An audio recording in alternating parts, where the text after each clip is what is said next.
Hi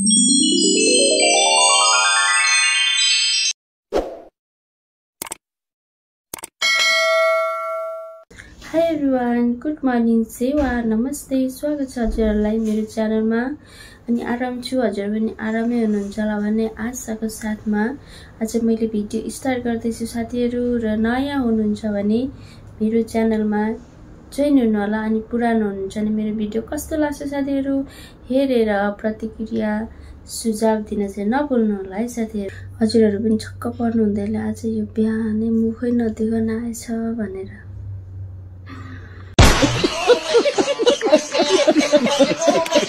देख्न सक्नुहुन्छ साथीहरु, म मुखै नधोइकन आँखामा कचेर पनि होला बोकेर भिडियो स्टार्ट गर्दैछु साथीहरु। दिमागमा तनाव भएर के साथीहरु, सुत्नै सकेन। हिजो छुट्टी त थियो, दिनमा त सुत्यो। अब दिनमा सुत्यो भन्दा पनि सबैजना रुममा हुन्छ, हल्ला गर्छ, राम्रो सुत्न पाउँदैन। अनि राति त सुत्ने मान्छे हो म। तर अनि भगवान किन मान्छेहरु संसारमा यस्तोहरु पनि छ के 9-10 बजे 11 बजेसम्म लडिरहने मान्छे म आज 6 बजेर 10 मिनेट जाँदा बिउजेको थिएँ साथीहरु। रातमा पनि म 2 घण्टा मात्रै सुतेको, दिमागमा एकदम प्रेसर भएर के यो सुतेको हो कि क्या करूं इसका, क्या करूं इसका, क्या करूं, मार भी नहीं सकता। कहाँबाट स्टार्ट गर्ने त्यो बाटो नपाएर मन एकदम भूत भइरहेछ। म चाहिँ यस्तो छु कि साथीहरु, जब मेरो मन टुट्छ, मन टुटेपछि जोसुकै होस्, चाहे मेरो फ्यामिली होस्, चाहे मेरो साथी होस्, चाहे मेरो इष्टमित्र जोसुकै होस् न, मलाई एकदम मनबाट नै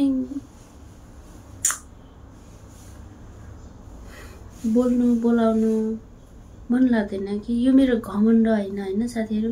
यसको कत्रो घमण्ड रहेछ भन्नु होला। यो मेरो घमण्ड हैन, तर मेरो एकदम नेचरै त्यस्तो खालको छ कि मेरो दिमागले नै त्यही भन्छ, मेरो मनले नै त्यही भन्छ है। मान्छेहरु मलाई घमण्डीको उपनाम दिन्छ, ठुलो मान्छेको उपनाम दिन्छ हैन। तर म घमण्डी ठुलो मान्छे बनेको जस्तो त लाग्दैन। मलाई बोल्न मन लाग्दैन, म बोल्दिन त मेरो त्यसमा के गल्ती त हैन। जुन कुराहरु छ नि म यहाँनिर भन्न चाहदिन थिए, तर भने मेरो मन अलिकति शान्ति हुन्छ कि भन्ने आशा। मेरो हात खुट्टाहरु रातो देख्दैन होला अलि हैन। यो मेरो अनुहार ततिएर नि खुन यतातिर उम्लिएर कता के हो यति तातो भइरहेछ, यति हन भइरहेछ टाउको। अनि के गरौँ एकदमै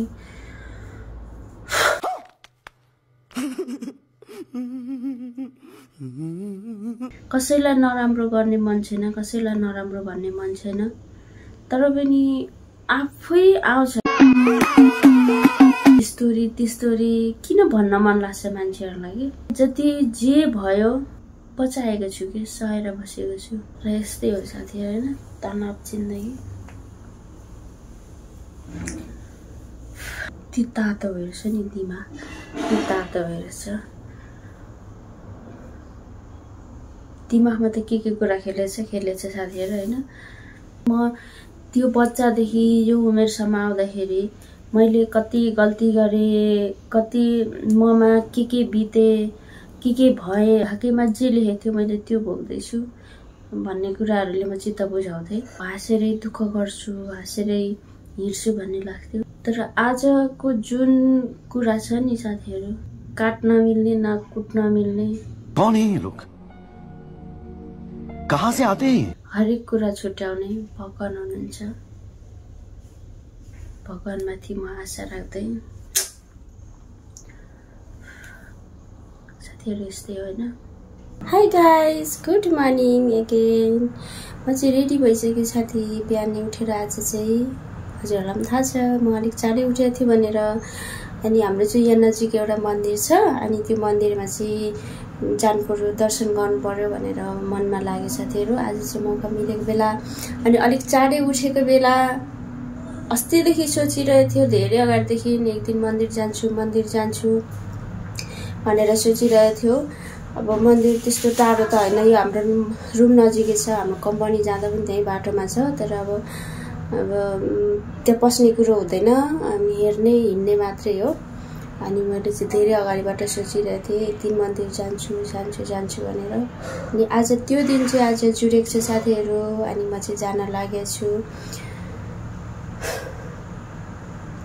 म चाहिँ रेडी भयो साथीहरू। अब फुलहरू त त्यहाँनिर फुलको पसलहरू पाउँछ, अनि म त्यहीँ किनेर लान्छु। अनि यो मेरो अगरबत्ती चाहिँ मैसँग थियो, म रुममा पनि पूजा गर्थेँ पहिले, पछिबाट रुम चेन्ज भएपछि मैले यहाँ पूजा गर्ने ठाउँ पनि भएन, अलिकति साँघुरो अलिकति ठाउँै नमिलेपछि मैले पूजा गर्न छोड्यो। मैले भगवानको फोटोहरू चाहिँ राखेको छु, यहाँ पछाडि पनि छ। एउटा चाहिँ त्यो अड्काउने ठाउँ राम्रो नभएर मैले यता अर्को साइड राखेको छु। अनि अगरबत्ती चाहिँ मैसँग छ साथीहरू, मैले अगाडि किनेर राखेको थिएँ। अनि यो चाहिँ म रुमबाटै लिएर जाँदैछु। अरू बाँकी कुरा चाहिँ म त्यहाँ पसल छ मन्दिर नजिकै, म पसलमा किन्नेवाला छु साथीहरू।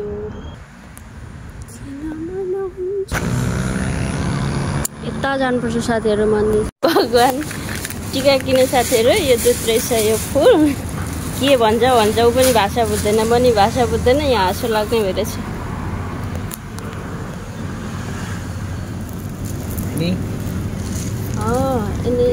ini बेलपत्ता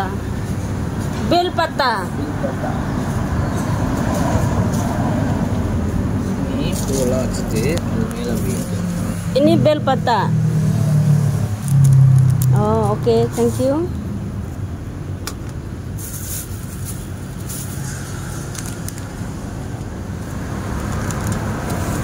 पूजाको सामान त के चाहिन्छ मलाई पनि थाहा छैन साथीहरू। अब lagi kelapa ada, kelapa, coconut ada, ya, coconut. Dia ni, oke. Abang bahasa Tapanai Melayu.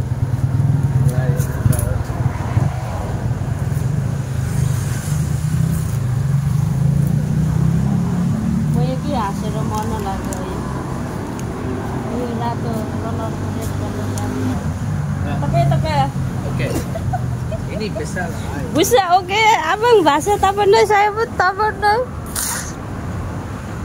Oke lah cukup ini saja. Ada itu, bang. Ini, ini inside ada kan? Ada. Tenang.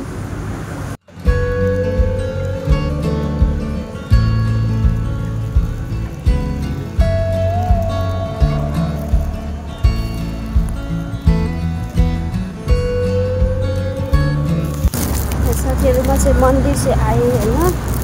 तर यहाँ मेन भित्र चाहिँ पस्न अहिले चाहिँ नदिँदो रहेछ, पहिले चाहिँ हुन्थ्यो। अहिले चाहिँ यहाँनिर मेन इन्डिया तामिलहरूको हो नि त, सो अहिले चाहिँ हामीलाई नदिँदो रहेछ। अनि मैले चाहिँ अरू मन्दिरतिर फुल चढाउँछु, पूजा गर्छु, सबै म यहीँ राखिदिएर जान्छु। भगवानले बुझ्नुहुन्छ सबै कुरो भन्ने आशा छ। यो चाहिँ यति ठुलो मन्दिर छ, पहिले चाहिँ सबै ठाउँ दिन्थ्यो, अहिले चाहिँ बन्द गरेको रहेछ। त्यसैले साथीहरू म यसमा खुसी छु। मैले चाहिँ जति बत्तीहरू ल्याएको छु यो सबै यहीँ बालेर जानु पर्यो।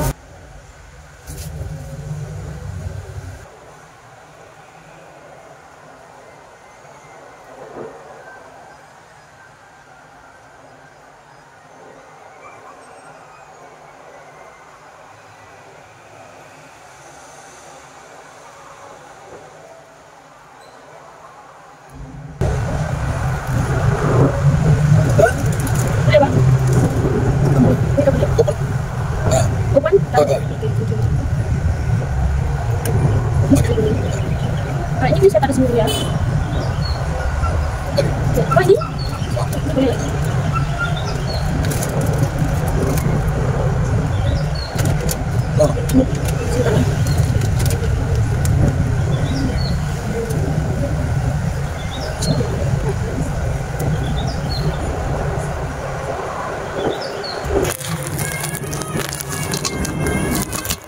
छु। सो गाइज मैले चाहिँ पूजा गरिसक्यो। यहाँ चाहिँ पहिलेको जस्तो सिस्टम रहेन रहेछ। अनि मैले चाहिँ जति यहाँबाट पण्डितले सिकायो मैले त्यति नै गरेँ। अनि यहाँभित्र चाहिँ पहिले हामी पस्न पाउँथ्यो, अहिले चाहिँ नियम बदलेको रहेछ। धेरै पछि आएको थिएँ। देश विदेशमा सबैजना रहनुहुने साथी त्यो फ्यामिलीहरूलाई भगवान्ले सबैको रक्षा गरिदियोस्, सबैलाई आशिष दिउन् भन्दै म यो मन्दिरबाट चाहिँ अब म निस्किँदैछु साथीहरू। बत्तीहरूमा यहीँ पाउँछु चाहिँ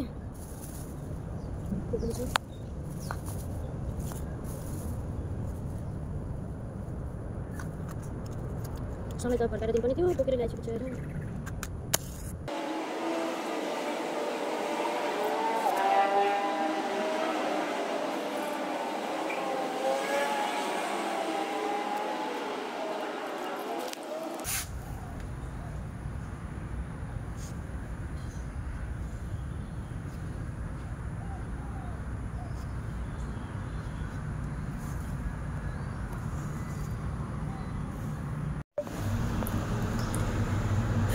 गाइज म चाहिँ रुम आइसक्यो। मेरो फुल कस्तो छ। म चाहिँ मन्दिर गयो, पूजा गर्यो, अनि म फर्किसकेँ साथीहरू।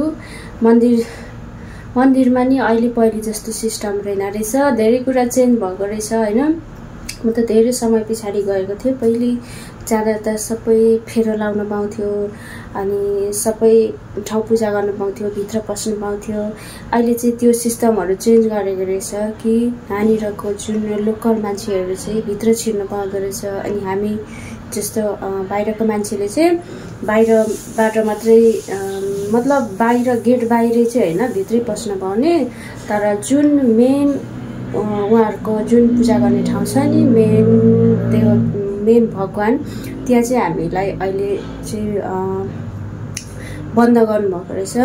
र म पनि त्यसमा केही गुनासो गरेन। आखिर मैले बाहिरैबाट पनि दर्शन गरेँ। अनि अरू जुन भगवानहरू हुनुहुन्थ्यो, गणेशहरू अरू हुनुहुन्थ्यो, उहाँहरूको चाहिँ मैले दर्शन गरेँ, फुल चढाएँ, अनि बत्ती बालेँ, अनि मन शान्ति बनाएँ। अनि म फर्केर आएको छु साथीहरू।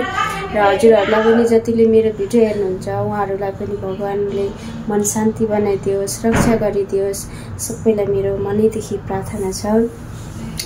र साथीहरू म चाहिँ आइसकेँ रुममा। अब त्यही हो कुरा त, खानै पर्यो, कपडा धुनै पर्यो, कति भन्नु है जहिले साथीहरू। आज चाहिँ मेरो मन अलिकति मन्दिर गएर होला हल्का बनाएर पनि आएछु। रातभरि छटपटाउँदै बसेको थियो। जुन कुराले मेरो मन पोलेको थियो त्यो कुरा चाहिँ अब मन्दिरै जाँदा चाहिँ सबै कुरा हट्छ भन्ने त हुँदैन, तर कति कुराहरू पोजिटिभ भाइब्स आउँछ, मन शान्ति हुन्छ साथीहरू होइन। हजुरहरूलाई पनि त्यस्तो हुन्छ कि हुँदैन थाहा छैन, तर मलाई चाहिँ हुन्छ त्यस्तो। अनि हजुरहरू पनि मन्दिर जानुहोस्, मन शान्ति बनाउनुहोस्। Hello hi guys. So guys मैले चाहिँ खाना पनि खाइसक्यो। सबै कुरा कामहरू सिधायो, कपडा धुनु थियो, खाना बनाएर खानु थियो। मैले खाना पनि खाइसकेँ। आजको मेरो फ्लावर चाहिँ सो प्रिटी फ्लावर। आज चाहिँ तपाईँहरूले थाहा पाउनुभयो म कहाँ गएँ, मलाई के भयो। अनि मैले हजुरहरूसँग सबै सेयर गरेको छु साथीहरू। यसरी सेयर गर्दा मनमा चाहिँ हल्का हुने गर्छ साथीहरू। त्यही भएर मैले चाहिँ हजुरहरूलाई मेरो आफ्नो फ्यामिली सम्झेर सेयर गरेको, अन्यथा नसोचिदिनु होला साथीहरू। र मेरो भिडियो के कस्तो लाग्छ हेरेर राम्रो भए पनि नराम्रो भए पनि प्रतिक्रिया दिन चाहिँ नबिर्सिनु होला साथीहरू। म आशावादी छु। र अझै पनि मलाई धेरै हजुरहरूको माया साथ सपोर्टको धेरै खाँचो छ, र हजुरहरूले मलाई साथ सपोर्ट दिनुहुनेछ भन्ने आशामा छु साथीहरू। र आज चाहिँ म यति भन्दै हजुरहरूसँग बिदा हुन्छु, किनभने मेरो बेलुका ड्युटी छ। अनि दिनभरि गन्थन गर्छु अनि सुत्छु, अनि बेलुका त ड्युटी कुद्नुपर्ने हुन्छ साथीहरू। सो हजुरहरू स्वस्थ रहनुहोला, व्यस्त रहनुहोला, मस्ती रहनुहोला भन्दै बिदा हुन्छु साथीहरू। Bye bye, love you all.